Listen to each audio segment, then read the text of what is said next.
They look at you and assume your life is blessed, favored, covered in grace, and in many ways, it is, but what they don't see are the secret storms, the hidden fires, the private battles that come only to the chosen, because being chosen means being targeted.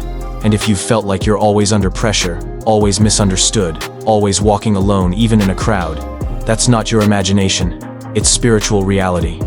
Because the oil on your life attracts attack, and the first secret struggle chosen Christians face is this unshakable sense of isolation, even when surrounded by believers, because what God put inside you separates you from the average, and you can't unsee what God has shown you, can't unknow the weight of what He's called you to carry, like Elijah under the broom tree in 1 Kings 19, called to confront kings and demons but still whispering to God, "I've had enough." And even though you show up to worship, serve, pray, lead, deep down you're drained, because when you're chosen, your warfare doesn't clock out when the service ends. Your mind becomes a battlefield. Your dreams become battlegrounds, and while others can ignore spiritual things, you live with an awareness that never sleeps. And that's the second struggle, spiritual sensitivity that feels like a curse when you can't turn it off. When you can feel atmospheres shift, discern people's true motives before they speak, and sense demonic activity in places that look peaceful on the surface, but your spirit knows better. And this can make you anxious, overwhelmed, or even paranoid, especially when you're still learning how to manage discernment, because no one teaches you how to carry what only God gave you.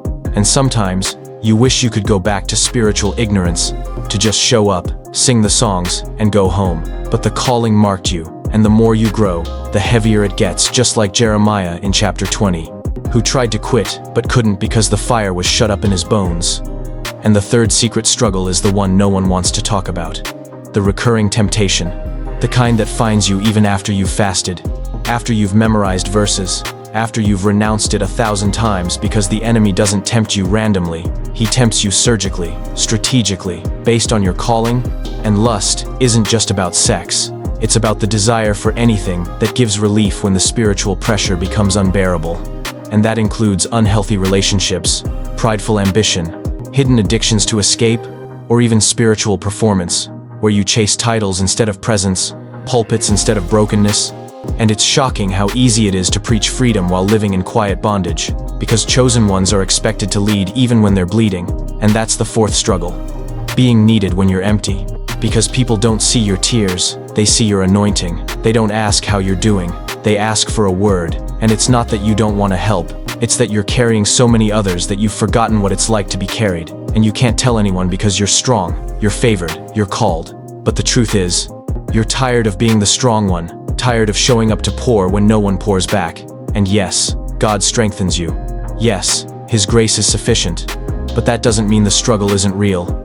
That doesn't mean you don't cry yourself to sleep some nights wondering if you're actually making a difference. And the fifth struggle, the most dangerous one, is this secret bitterness that begins to form deep in your heart when you feel overlooked by God. When you've obeyed, sacrificed, interceded, remained pure, remained humble, and still feel like others are getting blessed while you wait, while you wonder if God forgot about the promise He whispered in your spirit years ago.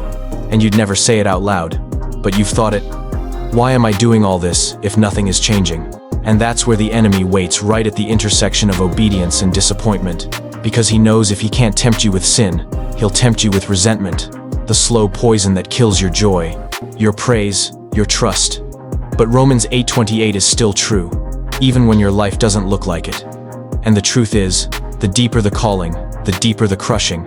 And what you're carrying isn't light, because it's not just for you, it's generational, it's prophetic, it's kingdom critical. And the warfare surrounding your life is proof that hell sees what you don't yet see. That your obedience is tearing down altars, that your purity is breaking curses, that your intercession is healing bloodlines, and you wonder why the attacks are relentless. It's because your life is a threat to darkness. And even when you're silent, your very presence convicts people who refuse to surrender, which is why they misunderstand you, which is why they mock you, which is why you